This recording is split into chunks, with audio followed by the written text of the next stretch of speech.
What up, y'all?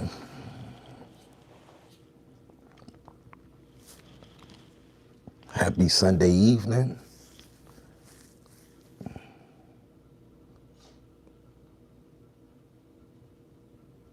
Assalamu alaikum to all my sahabas.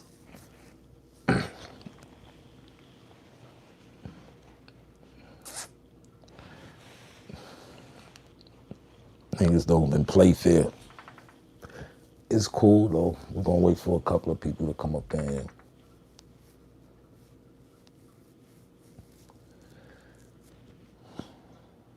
So this is how we're gonna start the show off.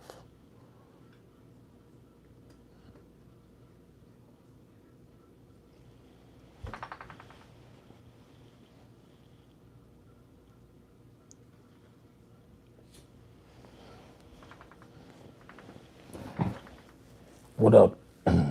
This is how we're gonna start the show off and let you see how people play.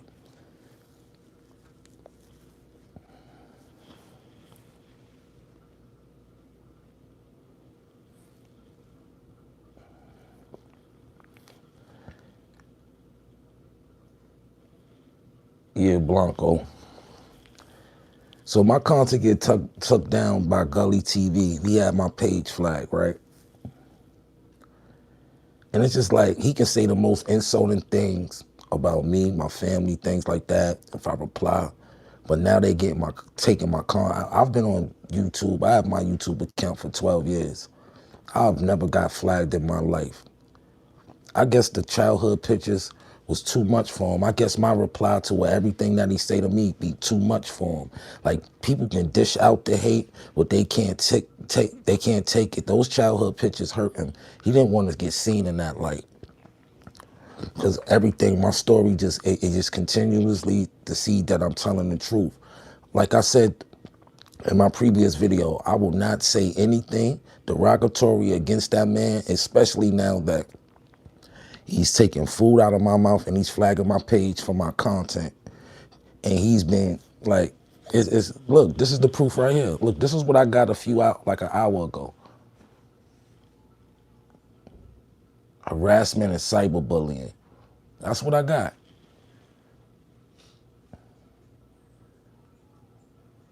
Look, had my content removed, a striker, like,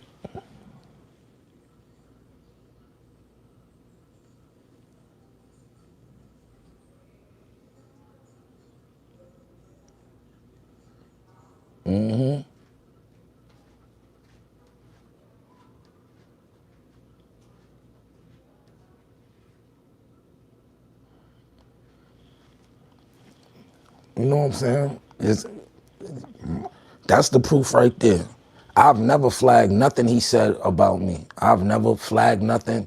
You put your content out, I'm not a hater. But for my content to get flagged and taken down, this is it right here. This is the proof right there. But you can say anything you want about me all day.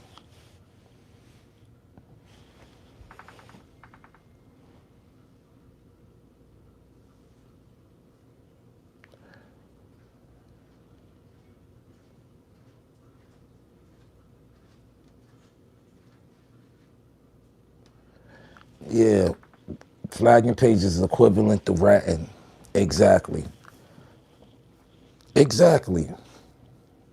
Like, people can dish things, but when people can't dish, niggas can't take what they dish out, and I see that now. That's why I'm changing the whole way, my demographic of YouTube and how I post and all that, because if you're gonna be putting gag orders on niggas and but doing foulness to everybody else, like, this is crazy. And YouTube, y'all need to be ashamed of yourself when it come to y'all policies, because that means y'all don't go through other people's content and take, unless it's flagged. And it ain't no fan ain't gonna take the time out to go flag nobody content. That was him. And it's cool. It's cool. I see how people play. It's nothing. You can add a little 6,000 views.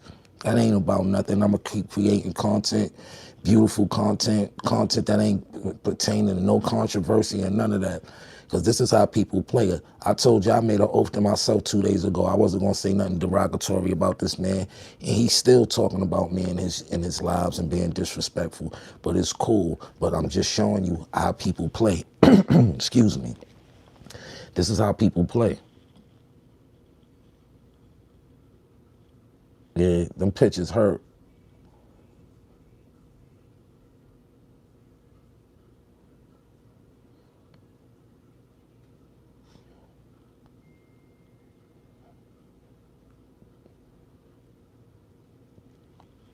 So I want my supporters to do the same thing.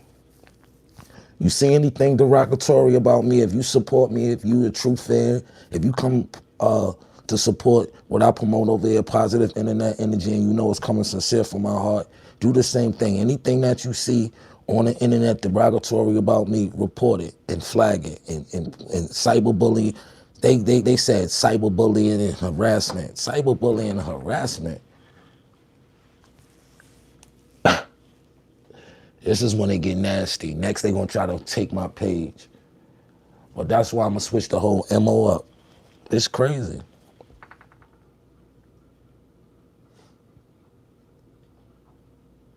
Yeah, they supposed to, yeah, that's a fact.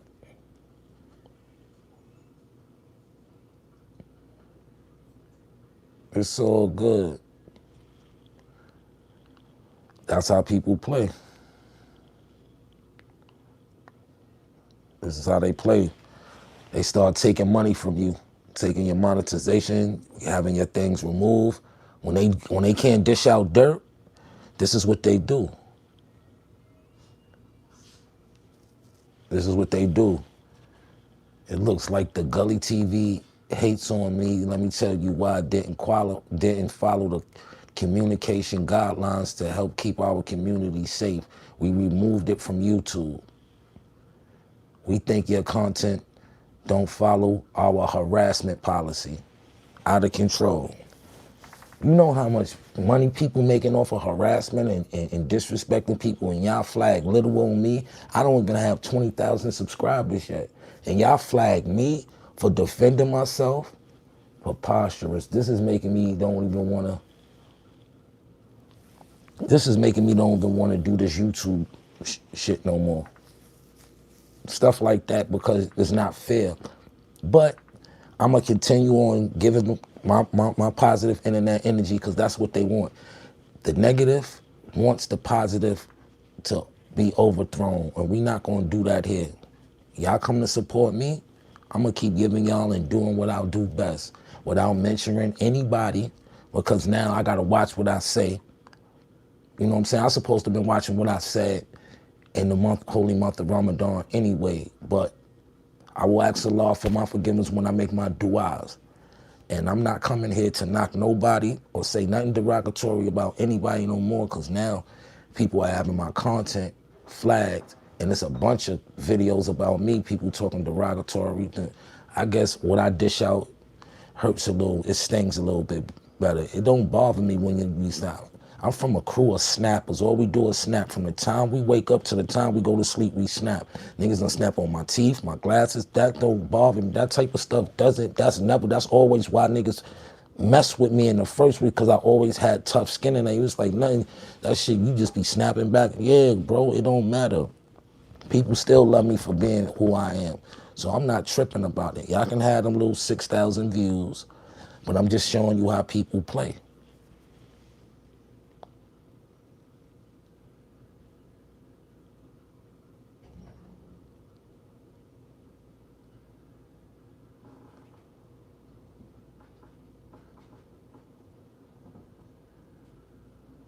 And make a backup page ASAP just in case. Yeah, I hope I have almost close to 20,000 subscribers. You know what I'm saying? I'm gonna just watch what I say and how I do my content because when you getting things like this, people know if they can't get you physically, they start trying to hit you in your pocket. So when it takes money away from me when people get my videos taken down, this has never happened to me ever. ever. I'm the most positive page on YouTube, the most positive page. But when I defend myself, this is what happens. You can't even defend yourself. YouTube, y'all should tap in up. Like, it's crazy.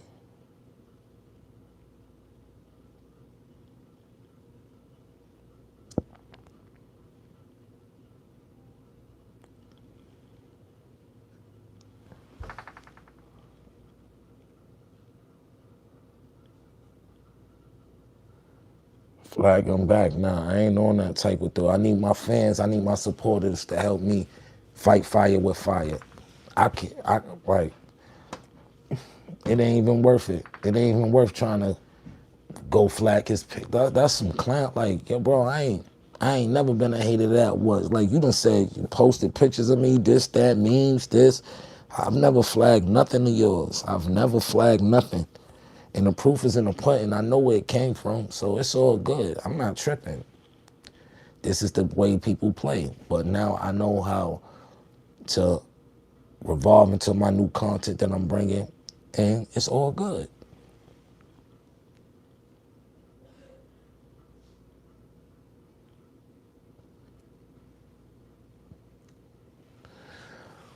Word.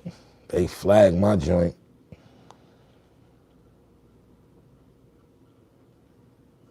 He's a poor representative of a 5%. The flagging has the spirit of snitching. Tell me about it, bro. Like, you you can say anything about me, but when I say something about you, you can't take that. So nigga like, oh man, I'm getting this flag, G. I'ma hit him in his pockets, man. I'ma hit him in his pockets, man. I'ma hit him in his pockets. Word, G. Getting that taken down, watch. He gonna be tight? Nah, I'm not tight. I just know what type of game you playing. And it's cool. And it's cool. And it's cool. It's cool. I need my blessings in Ramadan, so I'm not gonna even go there with you.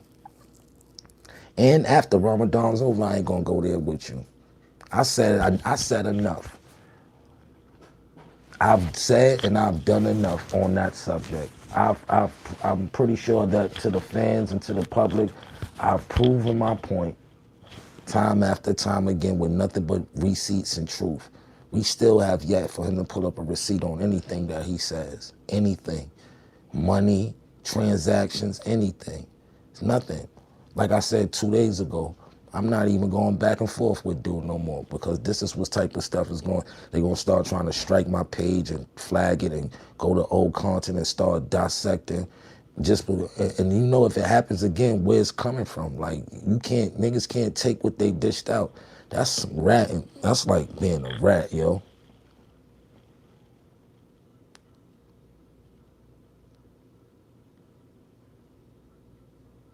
Yep.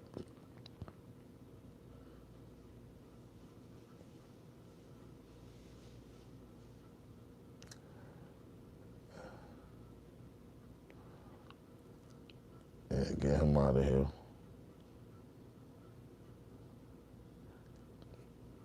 Get him out of here, too. That's all I'm gonna do, yeah. Y'all just gonna be blocked from my page. I have no room for no negativity, no slander, nothing.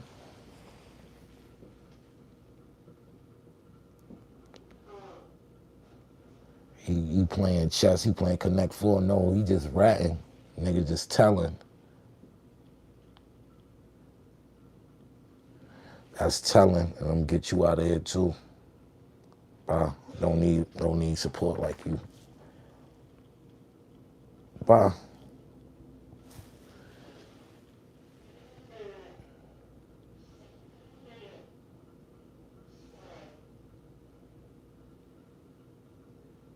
Yeah, this is what happens. This is what happens, man.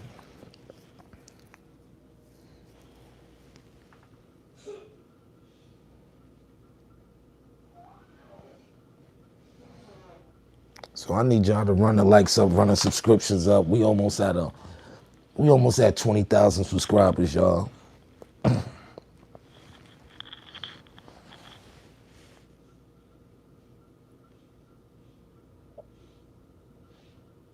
Why you come to a man's page and don't like him? That's what I be saying. They come like that. Like people, I don't believe people actually sit in the house, right, and be like, I'm gonna say something to him.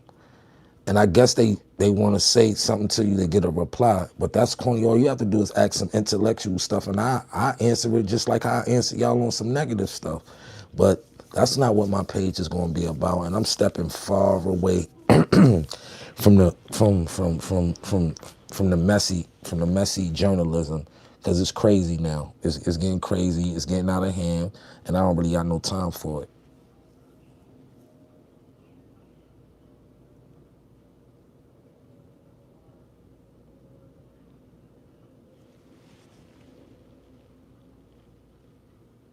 Yep. Good looking, Blanco. Yeah, get these bozos out of here.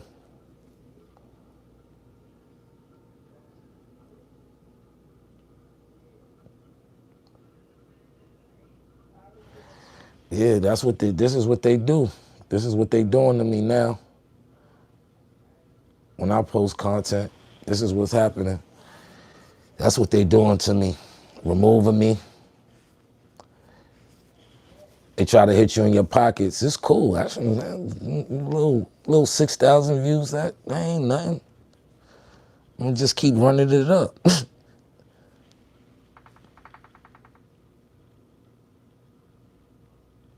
Would you ever do an interview on a Rock Solid podcast? I would love to. I've been spoke to Bleak about that early when he was doing his first couple of episodes. We need that drug dealer's dream. It's coming soon, bro. I'm working on it. I love your story times, bro.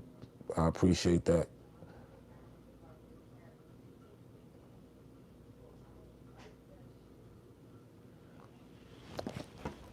But yeah, that's what's going on, y'all.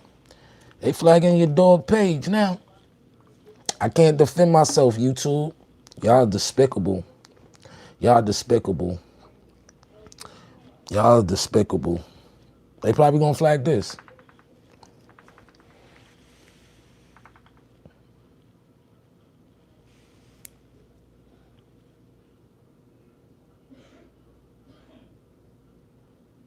Etho, my boy. That's my brother. I've been doing stuff with Etho.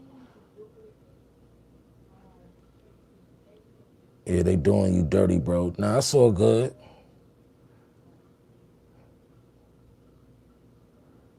What you think about Cameron's respond to that clown? I ain't see it. I ain't see it. YouTube is super strict, but they don't flag nobody else. He talking about you and you telling people how to buy another black man's clothing and sneakers and gets no positive than that, huh?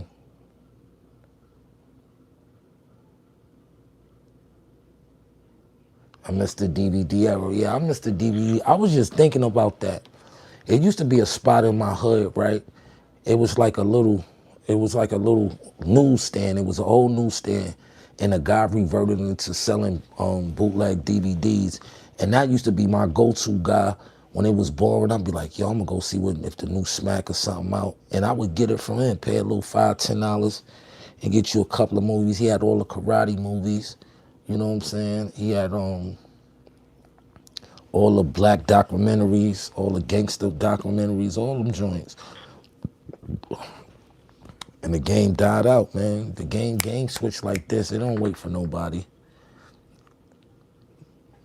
Why you think everybody's like, if like nowadays, if you got cable, you just got cable to have cable, because nobody watch cable no more. Everybody watch streaming sites and YouTube. Cable is dead. It's nothing. You can watch the same movies all on Tubi, Prime, whatever movies that you like, you can watch.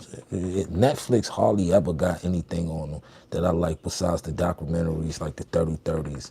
But other than that, I don't even like, and I was getting stars for BMF and Kanan and Power. Now that Kanan coming back, I'm gonna resubscribe and get it again. But other than that, I don't be caring about that.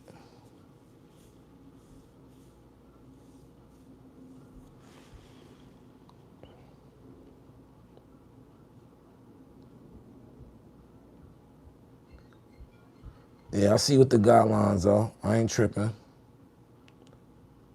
How much you charge for a piece? I'm gonna produce it. Hit me on Instagram. Hit me on Instagram. Shout out to Charlotte, North Carolina. Shout out to my guy, Shites Vader from NC and all that. Hit me on the real Uncasa in my DM and I answer you. I don't really answer no business on YouTube Live.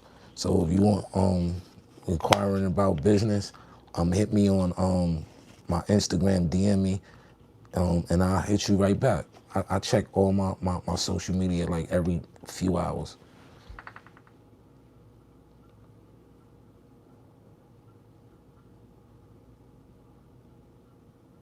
You good with Bubs?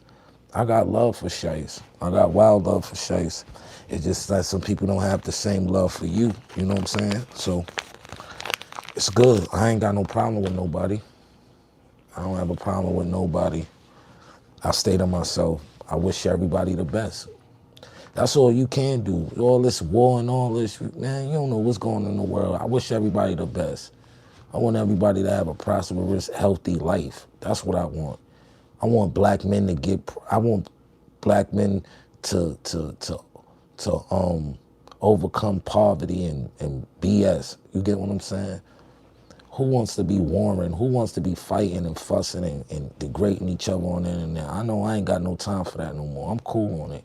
I'm real cool on that. That's cool. I got my taste of my back and forth on. It's cool. Homie can say what he want. People can do. Thanks for the super chat. I appreciate you. Keep your head up, beloved. Keep making content, bro. Us hip hop fans find it really interesting. Much love. I appreciate that, bro.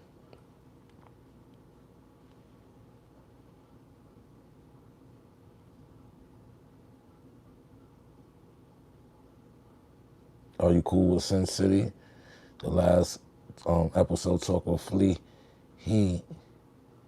some dudes down with the set was disgruntled without being specific. I think he should have.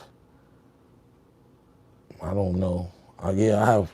Yeah, me and Sin is super cool. I talk to Sin all the time. I don't be understanding. Like, people interview these guys, right? Just to say, like they interview Gunplay. They asking you about how you felt or what you went through. And people always say when people tell their story, it's disgruntled. But when the guy that actually was successful tell they side, y'all believe them.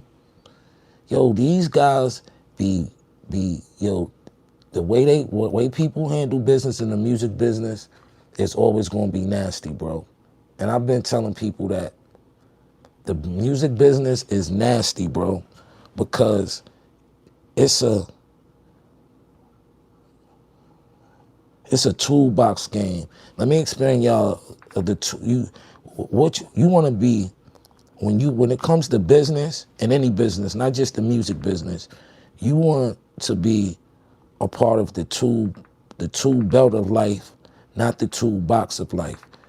See, the tool belt, when you on the tool belt on the waist, you're being utilized. That toolbox, never get caught up in somebody's toolbox of life, because you get put in that red box and you'll sit there rusting until somebody figure out, yo, oh, I think I got something like that, and they'll go, you'll be in that red box forever, rusting. You want to be a part of the tool belt, not the toolbox. The tool that's on the belt, those tools is being used all the time, utilized, and they need you, and you want to be, that's what keeps the stability within people utilizing you in the right way. When you're in that toolbox, you be sitting there rusting with nuts and bolts and screwdrivers and pliers and stuff like that. You don't want to be that. So you got to choose what you want to be, a part of the tool belt or the toolbox.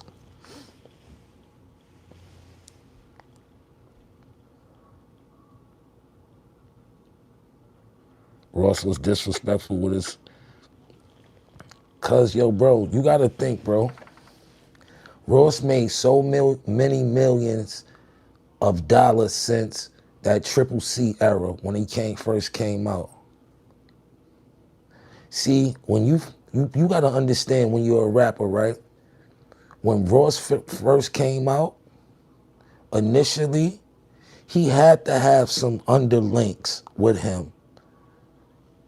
That's what gave him the boss image. If you got no underlinks and nobody looking up to you, you can't say you the boss. You can't hold this persona. You can't. You had to have underlinks, which was Gunplay and Torch. Think about it. If y'all do the knowledge like I do the knowledge on hip hop, I don't only study hip hop, I study the people and I study the entourages. Gunplay is not with Ross. Meek not with Ross no more. Wale, Gucci Poochie, E-Class. None of these guys that was in his first regime is around him. As people start to grow, they start to get rid of the underlinks and put the niggas that's going to tolerate the bullshit around them. The yes men, the toleratable niggas, they gonna put those niggas around and put them niggas in power because they're gonna obey the bullshit. And the niggas that they say that's disgruntled and speaking up for themselves, they give it costs them nothing to dispose of you. Cause they know it's another nigga that'll take the bullshit and less verbal and gonna take the bullshit. Niggas love to eat the doodle off the Versace plate. A nigga will give you a Versace plate with shit on it and feed it to and give it to you to eat like it's not shit on that Versace plate.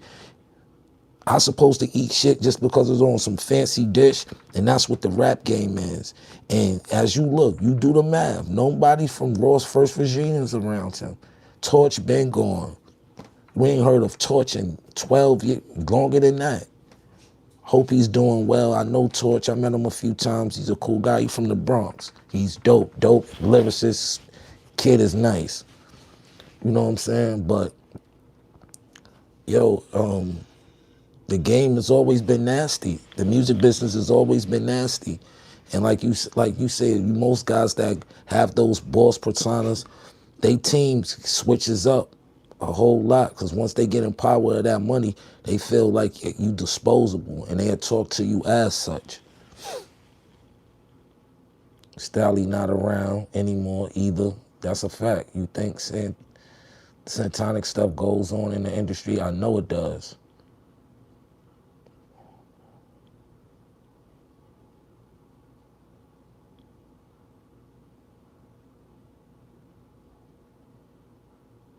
Thanks for y'all super chats.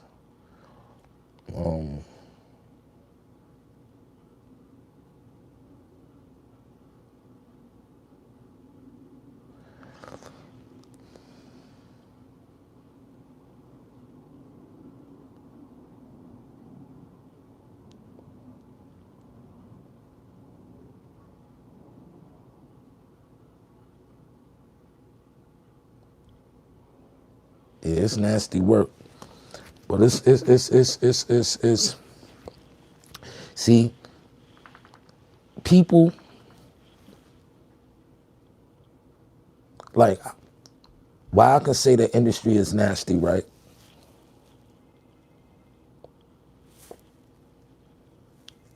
I've seen people use little kids, right? 18, 19, 20.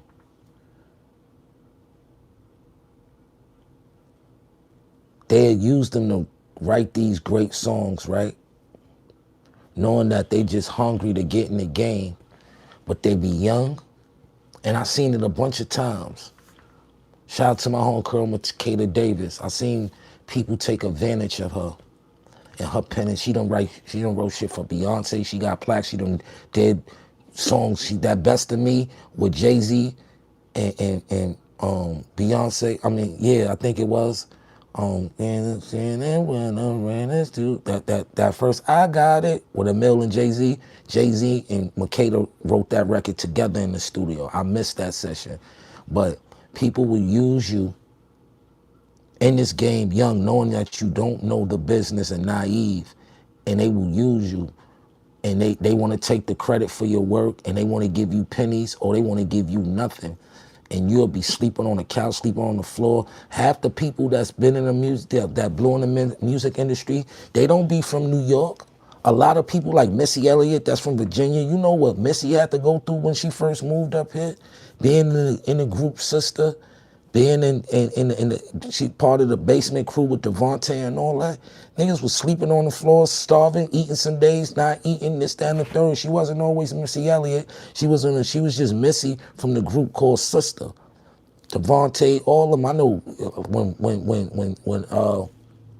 Genuine was Flash Gordon. Like, I've been around all these cliques and camps since I was a little kid, so I know the ins and outs and how things was done and who blew and who didn't blow. Back in that era, when you had those entourages, 85% of the artists that was in those entourages back then was sacrificing a lot. What they did, they was successful. They was able to grow out the grit. You was able to see when niggas was sleeping on the floor until now niggas got dropped Rarries. That be the triumph in the business when you see a nigga go from nothing and obtain something. And I've seen it a lot. Nowadays, you don't see that because niggas is coming in the game, big hustlers, just use their hustling money to rap. They come in the game. I ain't need nothing from the rap game. That's what's matter with the rap game. Why get in the rap game just to, most people just want to clean up their money or invest in something or getting tired of the streets. But at 9 times out of 10, niggas nowadays coming in the rap game with everything they want before the rap game. See, that's never been the music industry. A lot of people got in the music business to make money. You know what I'm saying?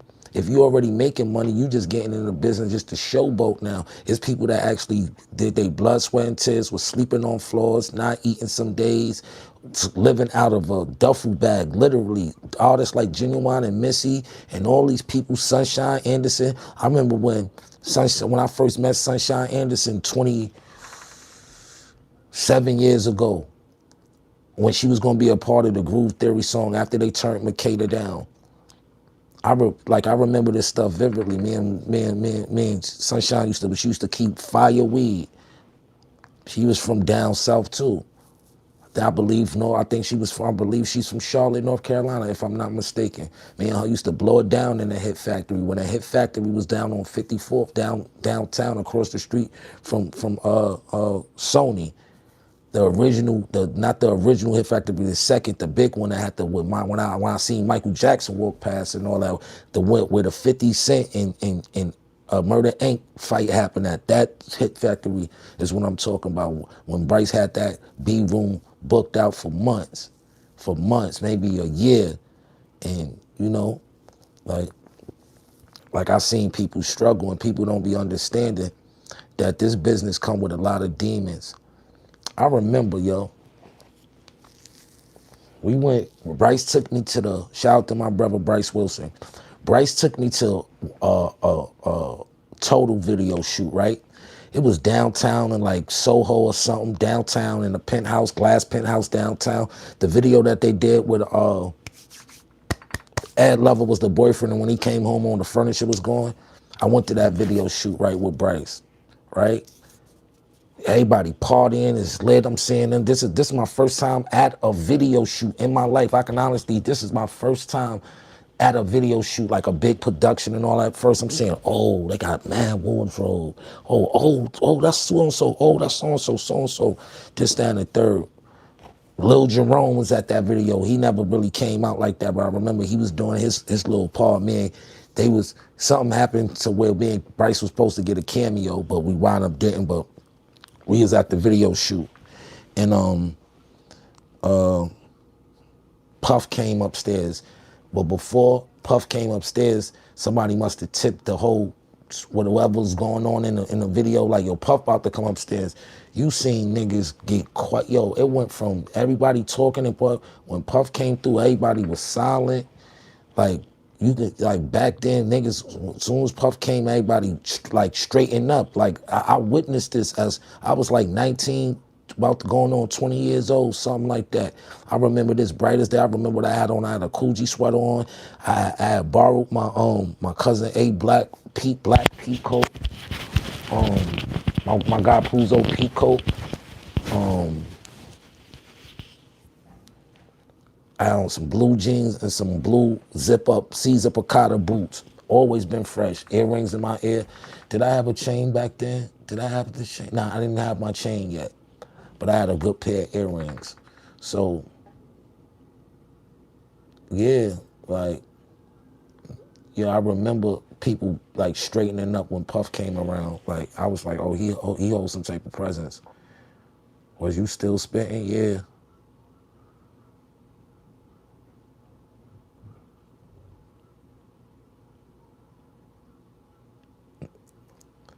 Yeah, Tweet was around too. Yeah, Tweet. Everybody from that era. I remember I went to Angie Martinez because I was writing rhymes for Angie Martinez at one time. None of my songs made it, but my homegirl Arlene DeVal from Loud Records was one of the main A&Rs over there. She used to try to get me to write for, I used to write a few bars for Angie, right? Wound up going to Angie Martinez photo shoot for her album cover, right? I remember this like yesterday. Yo, Missy pulled up in a mean purple lavender Benz. I don't know. I don't think it might have been the CLK with the bubble wires, but that shit looked like when she pulled up, that shit looked so crazy. I was like, yo, this is like, that's when you seen celebrities, you was really like, wow. Even me, you know what I'm saying? I was a fan of everybody that was out. Like, going to Loud Records with Arlene, Raekwon, and Chef in there. He already knew who I was. Seeing Pun in there, seeing Mobb Deep. I'm seeing niggas in the office eating Chinese food in the office with Steve Rifkin. I'm mad cool with Steve too. Like, the people that I was around since a little kid, they exposed me to the music industry, and I was around the who's and the what's early. I got to know what it was.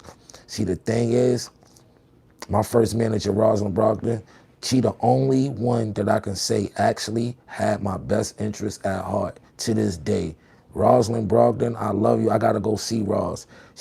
The first time I met Rosalind, the first thing she asked me, she ain't cared. She knew I was nice in rap. She said, you can rap your ass off. First thing she asked me, do you know the music business? I said no.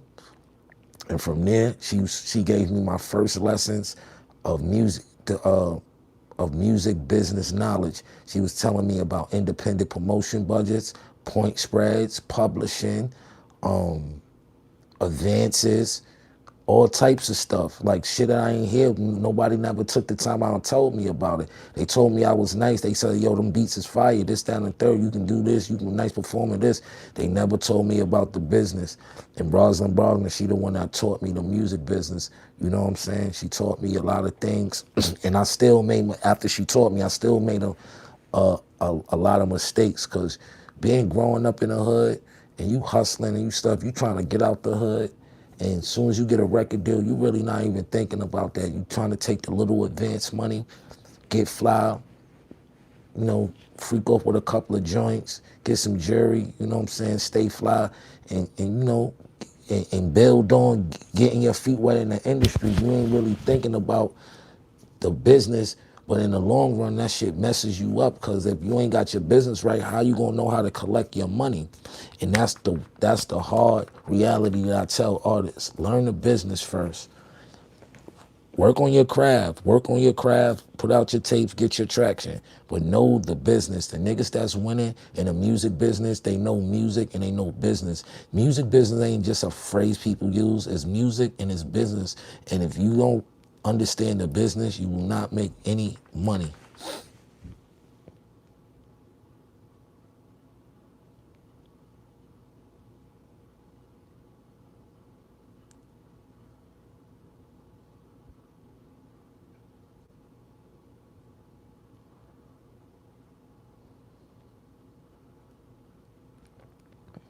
Do you have any memorabilia from back in the days?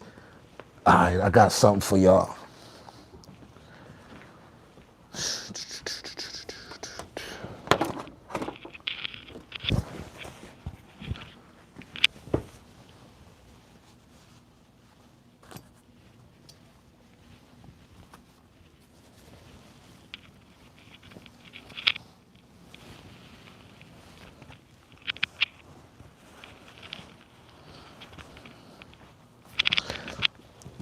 I still got the Purple City hat that I wore in the Purple City Bird Gang video. Remember when I was in the basement and I had on the fedora at the beginning of the Purple City video? It's all dirty and beat up, but yeah, I have some memorabilia from the Purple City Bird Gang video.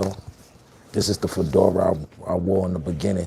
So y'all know it's authentic. Just go to the Purple City Bird Gang video and you'll see me wearing this pink hat. It's pink fedora in the beginning of the video with a Mesquite t-shirt on.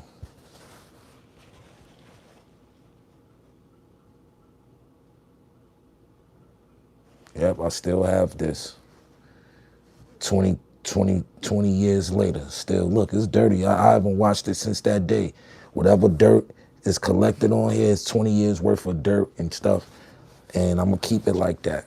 You know what I'm saying? It's just a reminder where you at. But yeah, I still have memorabilia. I still have a few. I still got the purple Chucks somewhere in storage that I wore in that video. I still, the sweatsuit got damaged and I threw that away. I should have kept it still, but there's a lot of memorabilia that that I still have.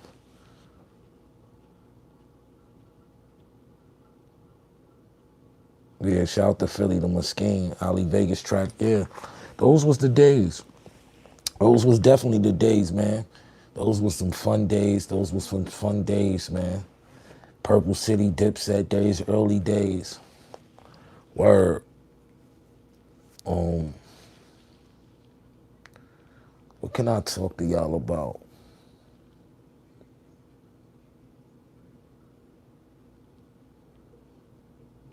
Let me tell y'all about the session. Y'all know that song, that Freeway and Jewel's got that.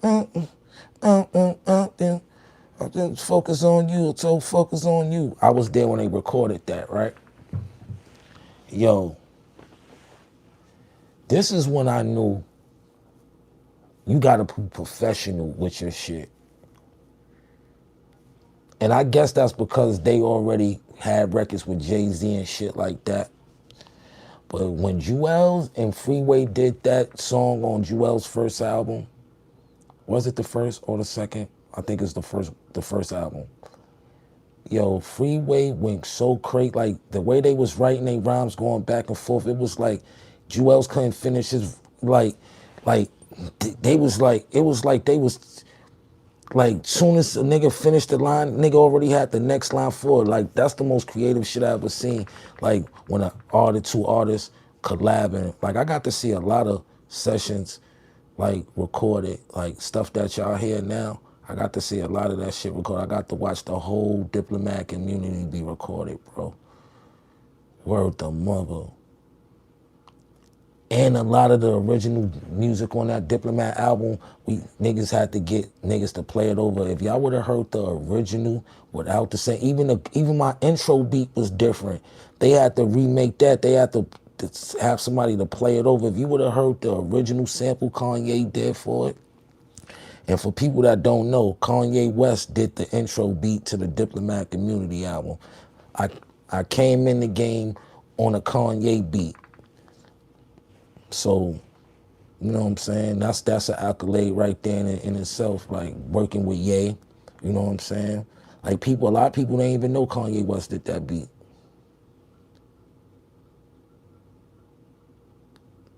I know that's winning.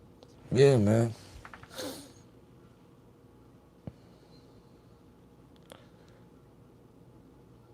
You ever met X1 from Onyx? Yep.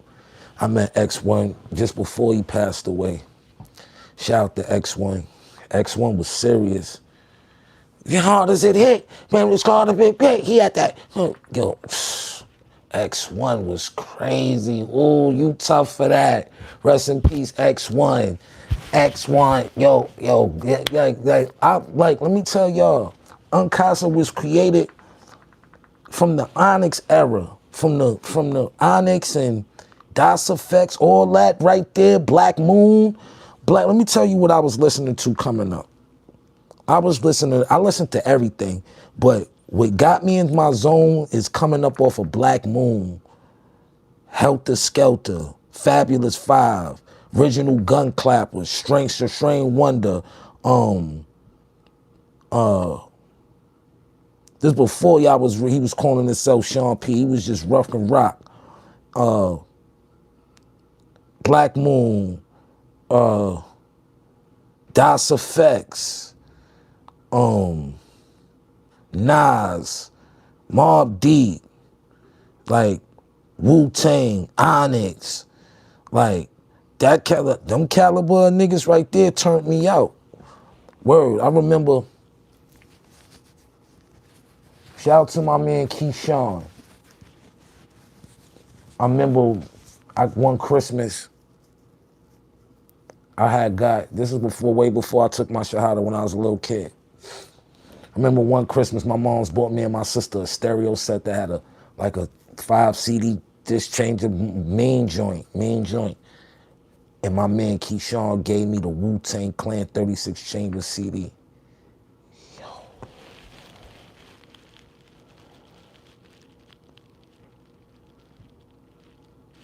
My nigga, that album blew my mind.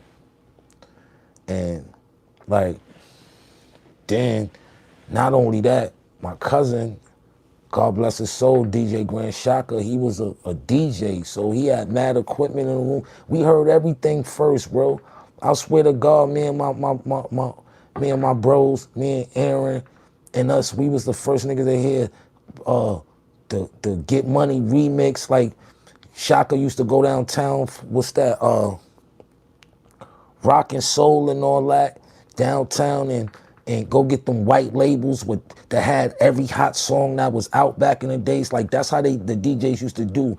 They used to go buy white labels, and instead of just buying an album for all the hot songs, they'd just get one white label that got all the hot joints that's out that week or that month or whatever. You know how music used to be, so music used to last. The music not lasting because you putting too much out. That's why it's not controlled. That's where the music, you can know it's no more music business, there's no more music industry. Everybody can freelance and put out albums when they want. Back then, you only had 2-3 artists dropping out at a time. That's why albums last longer. That's why you was able to get classics. You can't tell nobody they have a classic album now because they putting out too much music. Because by the time you get this album, they ready to give you something else. They don't let it linger. It's too much. It's oversaturated. But back in them days, they like, I remember him playing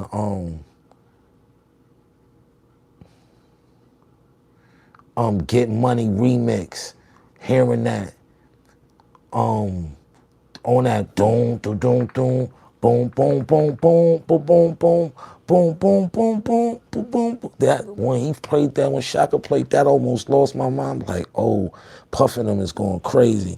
You know what I'm saying? But hearing that, doom, doom, doom, doom, hearing all that, bitches, we hearing that, like, I was around all that hip hop, Fool Snickers, Afros, UMCs, what was that joint called? Blue Cheese. Word, bro, I was listening to everything. Cause I came up, all I wanted to do, I wasn't no sports nigga, all I wanted to do was watch music videos, hot tracks, Video Music Box, The Box. What else was out there? Pump It Up on Channel 5 with D Barnes, the one that Dre supposedly had beat up and all that. I used to watch all that. Me and my friends, me and my cousin Shahi, we used to go get a big thing of Napoleon ice cream, the strawberry chocolate and vanilla, cookies, potato chips, sandwiches, and Jiffy popcorn that you pop on the stove and watch, and can't wait to watch Pump It Up. That's when I first seen the East Coast, West Coast, we all in the same gang video. If y'all don't remember Hot Tracks or Pump It Up and all that, I guess you just not from my era. Yeah, Bobby Simmons too. Yeah, Bobby Simmons one of the first people to play Purple City Bird Gang.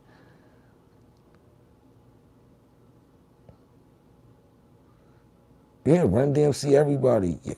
But yeah, Bobby Simmons, they the first ones to play Purple City Bird Gang. People, I remember, shout out to my guy BJ, he locked up my little young boy from my hood. His mother and when he was little, they used to call in to Bobby Simmons on public access just to see the Purple City Bird game. I ain't gonna lie, I had a lot of great support from my neighborhood when I came up. A lot of people was happy to be like, that's my neighbor, you know what I'm saying, or something like that. Like you coming up and you just trying to make it, you know what I'm saying? And people was, I felt the energy as much, it was, I could say it was way much love than the hate. The hate was effective too because it got crazy. It got to where niggas want to do something to you just because you a rapper and stuff. Niggas trying to get brownie points on trying to do like, it got crazy. That's why I knew the music business was a two-headed coin. You know what I'm saying? But for the most part, I had a great time in the music business. You know what I'm saying? I don't really try to dwell on the past. I tell the stories because the stories be dope. You know what I'm saying? To let y'all know, yo, it was like, I remember we was in Philly. We was backstage in Philly, right? At a concert. It was in the arena. The whole Dipset was there. Everybody. This is when everything was beautiful. Everybody from the set was there, right? And we was walking from the dressing room to the stage, and you know it's a long walk from the dressing rooms to the actual stage in the stadium. So I heard a laugh as we walking in the pack going to the stage. I looked back, it was Hove. He out on the New York, this red, white, and blue New York varsity with the cream sleeves, and he had the hat low. I was like, oh shit, is they gonna perform tonight? And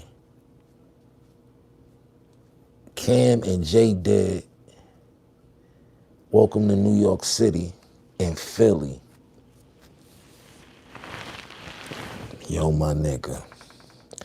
You felt the whole arena shake because Jay just came out and walked out and did his part. That was so crazy. Like I remember Cam had on the warm-up jacket Philly joint, oversized throwback Philly joint, Dr. J joint with the red, white, and blue. What he had on? Was they Dunks? I think they was red, white, and blue Dunks or Delta Force, something like that, with the white do-rag on, with the rock. I remember it was plain as day, and they killed that shit. Like when you come here, you gonna get nostalgic. Like you go to them other channels, niggas ain't talking about nothing because they ain't experienced nothing in it. You know what I'm saying? That's why niggas that's why homeboy came around me. He know I had the juice. And niggas can't dish out what they give out. That's why things like this happens.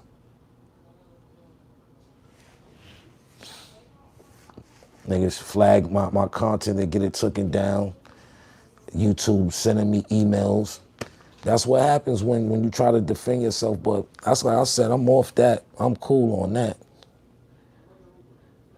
You asking me, yo, hip hop head, yo, bro, you know how many songs, yo, bro, my nigga Panama P.I. Yo, come on, bro. Of course I know Panama P.I., bro. I got songs with him, my man 44 Fidel from Jersey, all that. No, you want you more, you born. Yeah, we drinking and smoking blunts. Yo, I got songs with Panama P.I. Yeah, nigga, I'm that lineage, bro.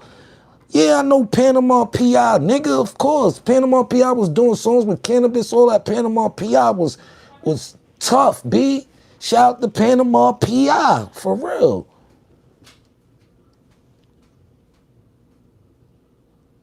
Where the songs at, yo, bro, you talking about something we did in the 95, 96, 97. I don't know where them, my man Say Cool might have them tapes. I don't know where that's at, bro.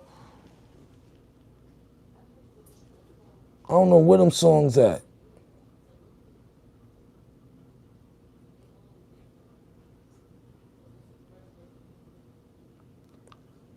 Panama P.I. died, bro? Yo, bro, I never fucking knew that, bro. Wow, my nigga. Wow, yo, bro, that rocked me right there. Rest in peace, Panama P.I., B. Yo, man. That name, yo, bro. Man, my man Panama P.I. was shared Chinese food in Jersey one time. We was at the chicken spot eating food, like about to go to the studio. Panama P.I., B. Wow.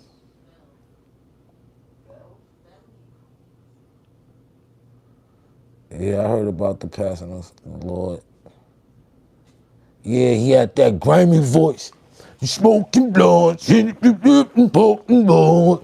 Yo, P.I. had that.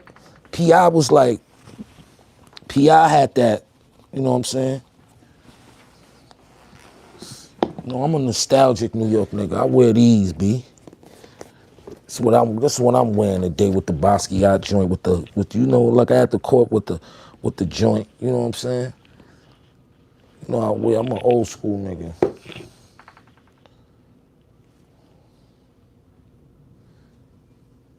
Yeah, Burkina used to have everything, B. Shout out to the hip hop heads. Yeah, Panama PI. Yo, bro, this is why I'm telling you, I'm not your average MC. I've been around the greats. Wow, Panama PI, B. Panama, B.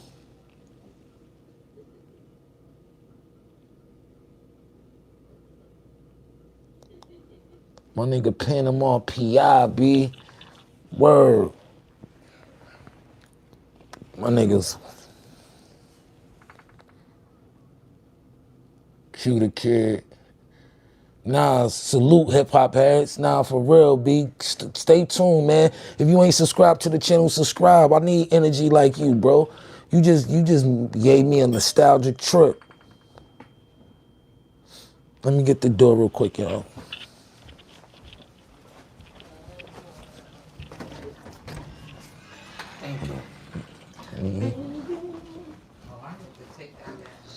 My sister pulled up on me. Got my baby sister.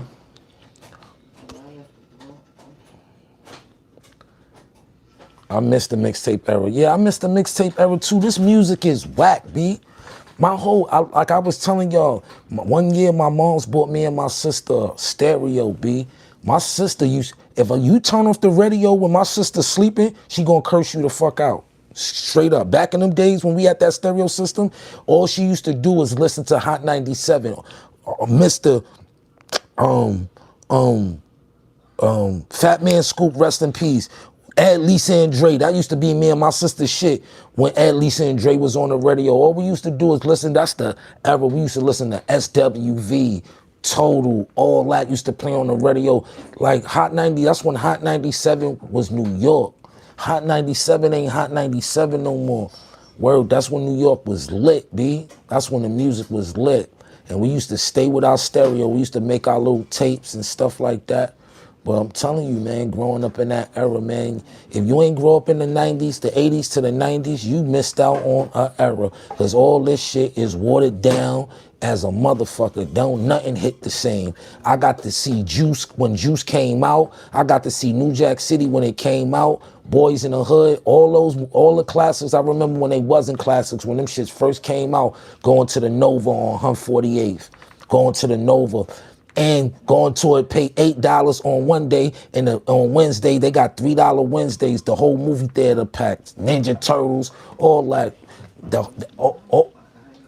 All those stores up there is gone now. The Kentucky Fried Chicken, the Domino's, the food that you would take in a pizza, because you ain't just want popcorn. They had McDonald's, everything up there, still up there on the hill. But I'm telling y'all, that motherfucking movie theater, the Nova, I seen every movie that came out. That's when Harlem was Harlem. You had the Victoria 5 on 125th. They remodeled that. I remember the day I went to go see South Central. My man Chris got us, we missed like probably the first 10, 15 minutes of the movie because he got us kicked out for smoking weed. My man Chris was a badass nigga. Shout out to my nigga Chris. I hope my nigga watching this or he find me, because I hope he good, just in good health, because My man Chris exposed me to a lot of shit. First time I'm really smoking good weed was with my nigga Chris. My nigga used to have a blowout, used to get money. He was a little young hustler, in and out the group home and stuff like that. Word. We just hit an hour. Word. I'm telling y'all, that's how my era was pulled up. X1 Young and Rich and Dangerous album. Yeah. Where's the hot ones from? They from the east side. They from here. Shout out to Sean Dawn and One. Those my brothers too. Like anything you talking about for the last 20, 30 years, I was a part of. Just like how hip hop heads say, yo, you know Panama P.I. I got records with Panama P.I. My man, my god brother Darius somebody still got a copy of that Panama P.I. It was me, Fidel 44, Panama P.I., my man Say Cool on that song.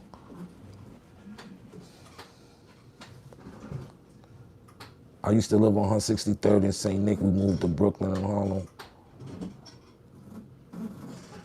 We still got ramps and RJ Payne, Corey Guns, etc., etc. Yeah, man. There's a lot of dope MCs. But yo, you know I can sit here all night and talk to y'all, B. I can sit all night and talk to y'all. We're gonna go a little past an hour. But yeah, I come from that real authentic hip hop. I come from, like I tell them, like, if you ain't come from the block party era, you not gonna know about New York, B. End of the summer block parties, B. My nigga. I'm from 151st between Amsterdam and Broadway. It's tatted on my hand. We had the best block parties on the hill, hands down. It was between us and 148th. In St. Nick Place, because they had it from 155th to 141st, long ass block. We had the best. That's when girls be practicing all winter. So when the summer come, they got a dance routine off of Poison or something. My block used to have 3-4 girl groups. Shout out to Sonia, salute to Sonia, the Harris family. Word, Sonia been teaching dance for over 30 years, almost 40 joints, teaching dance. My sister, all of them came up under Sonia. Shout out to Sonia. Sonia was teaching dance since the early 90s. I'm talking about early 90s, 91, 92, 90, 89. When Big Daddy came that, yeah, man, 80, yeah, bro. Since 89, Sonia and them been dancing. Double Dutch and all that. 89 to 2026, that's a lot of years, B. For real. That's a lot of years. That's almost 40 joints, B. That she was teaching dance. Oh, I seen groups come and go with Sonia. She done taught everybody. Motherfuckers is adults and parents now that she taught how to dance. I'm telling you. You met Oslo now. Big bless, huh? I remember one of my niggas from Queens, his name was Billy Badass, AKA Straight Cheese. Who know my man Billy Bastard? Billy Bastard.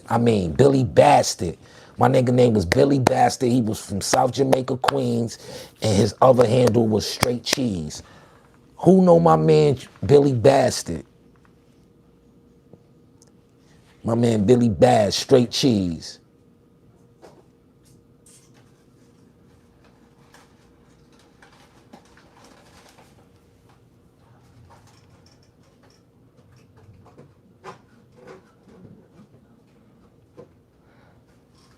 Salute, much respect from Boston. Yeah, man.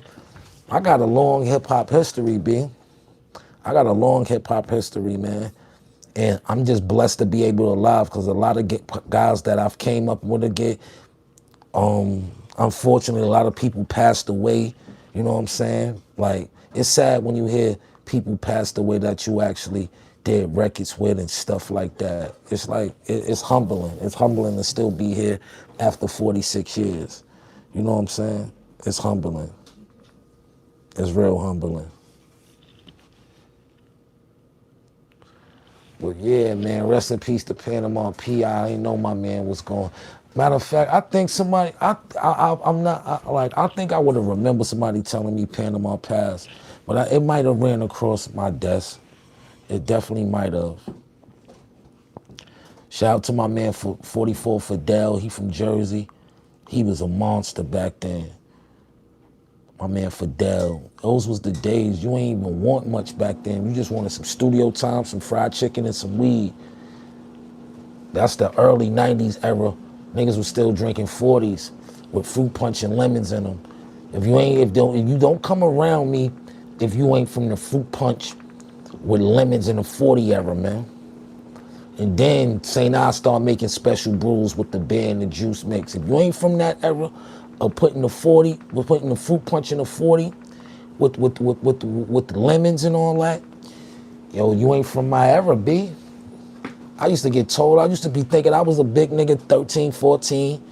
Niggas, older niggas, 18, 19, passed me the 40. Ain't no cups, everybody drinking out the whole 40, backwash and all that. Niggas ain't giving F. Niggas was drinking them 40s with the lemon and the fruit punch. Who from the lemon and the fruit punch? The lemon and the fruit punch in the 40 era.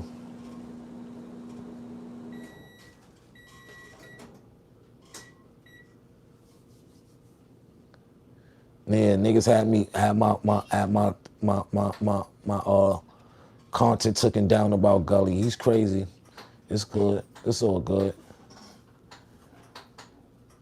Nutcrackers at the Chinese soup cup before they started bottles. That's a fact.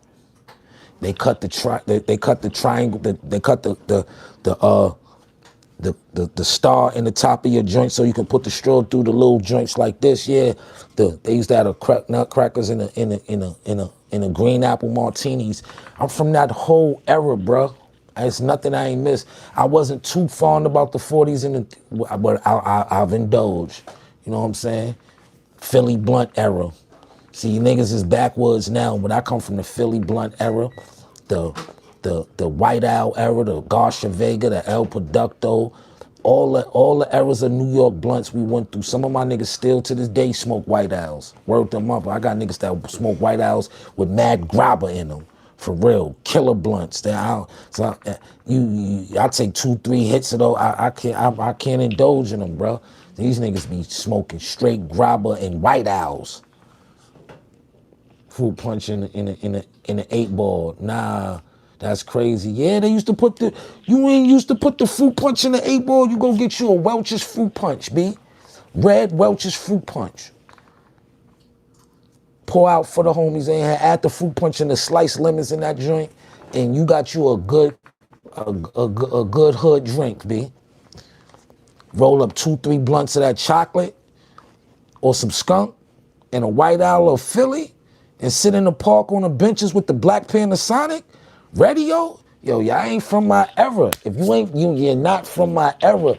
I'm trying to get y'all to understand how New York was, bro.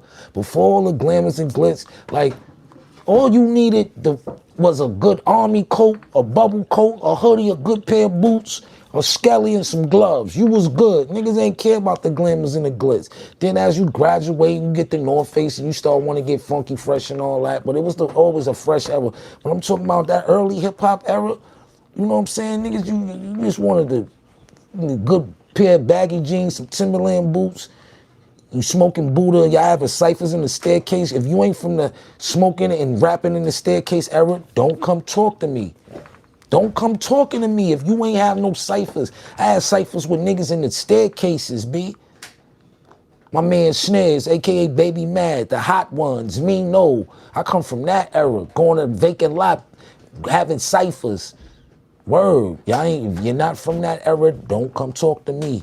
Don't come talking to me about no rap shit. Please don't. If you ain't from that era, don't come talking to me about this rap shit.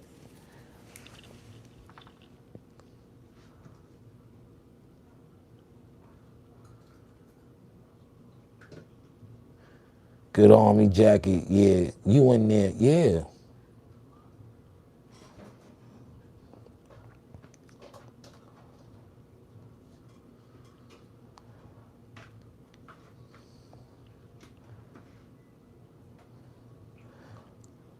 But yeah, you said the picture with me and Young Thug. That was like, I was probably like 10 years ago when I was in Atlanta. That's when he first started. He was with my OG son, Kirk Frost, little brother, Rel. If you are alive, then you from that era. Yep, that's a fact. Lady D Flow, that's a fact. If you're alive, you from that era. No, it's niggas that's alive that came after that era though. From Lady D. If you gotta know, everybody ain't old as us. I'm 46. A lot of people don't remember that block party era. Niggas don't remember when they start the song off with that soul of soul. Niggas don't remember that soul of soul era. Don't wake me over. Don't wake me up. And when you hit out the block party, you know it's about to get lit. When you start hearing songs like that, soul of soul, and all that.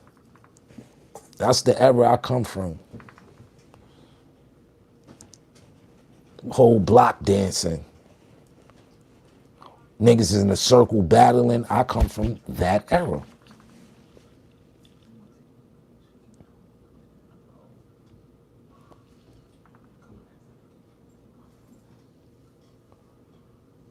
'47. Yeah, you was there. I'm 44. Yeah, you was there. Yep, you was there. Yeah, I was there. Anybody in their 40s was there.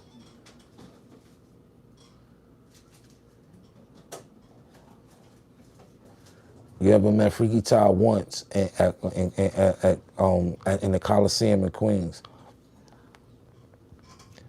Yeah, who don't miss the block parties? Everybody on both sides of the street, you done ate enough pause glizzies and hamburgers and fried and barbecue chicken and potato salad and everybody cooking, everybody got a grill. You know what I'm saying? Everybody got a grill. Everybody used to give out food. I was from a giving block. You from that era when you can tell when someone was based on the footwear and the legendary times. That's a fact. Coliseum closed down. Yeah, man. It's crazy. I'm 30, yeah, I remember, but brother, I was 8 years old, so yeah. But nah, man. We had some good times.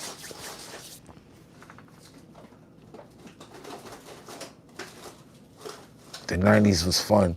The 90s was fun. Me, my sister, we used to break day. My bad, y'all. My bad. We live. We back. We back. I have to charge up my phone.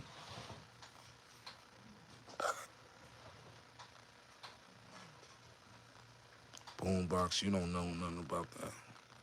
Son,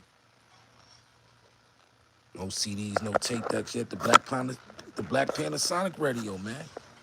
The Black Panasonic radio, B.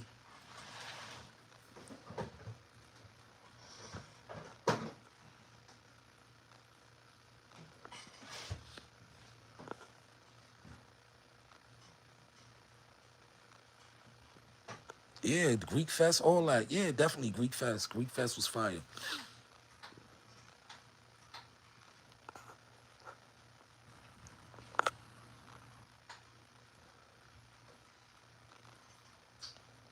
Word, but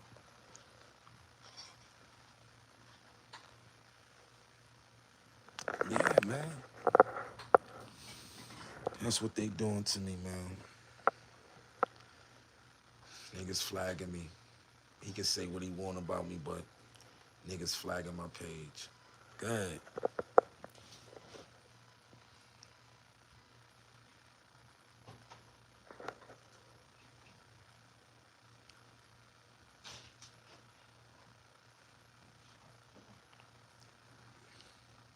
Yeah, the Panasonic.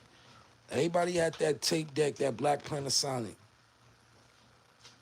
And then niggas started bringing the big boom boxes outside. Like niggas always had boom boxes, but then my man, Young God from Queens, 88 Fab and all that, he moved from Queens to Harlem. He used to have the CD player boom box. He the first nigga that played Liquid Swords for me. That's all he used to play, Liquid Swords. He used to play everything, B. I'm old too, bro. Yep. It's cool to be old, bro. It's cool to be old. I hope Allah grant everybody to see old age.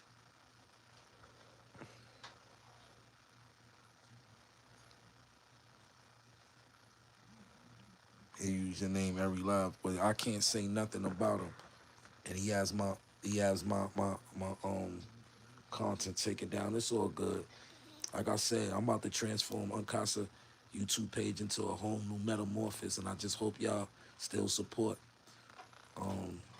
Hit the likes, hit the hype, and if you're not subscribing, you just tuning in, subscribe. We gonna always talk hip hop, fashion, fly stuff.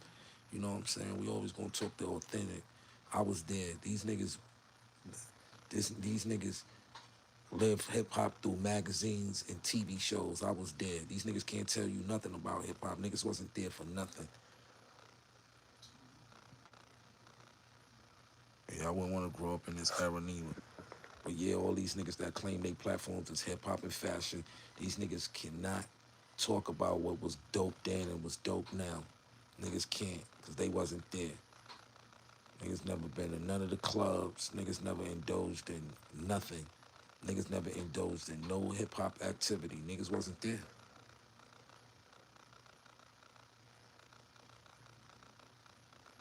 Where you go, we following, dog. I appreciate that, Charles.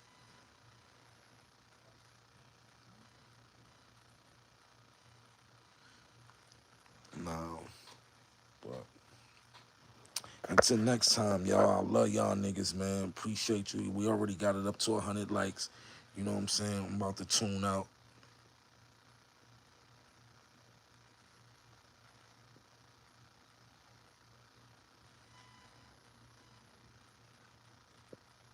Yeah, friendly fire, then he go to the police. Yeah, he went to the YouTube police.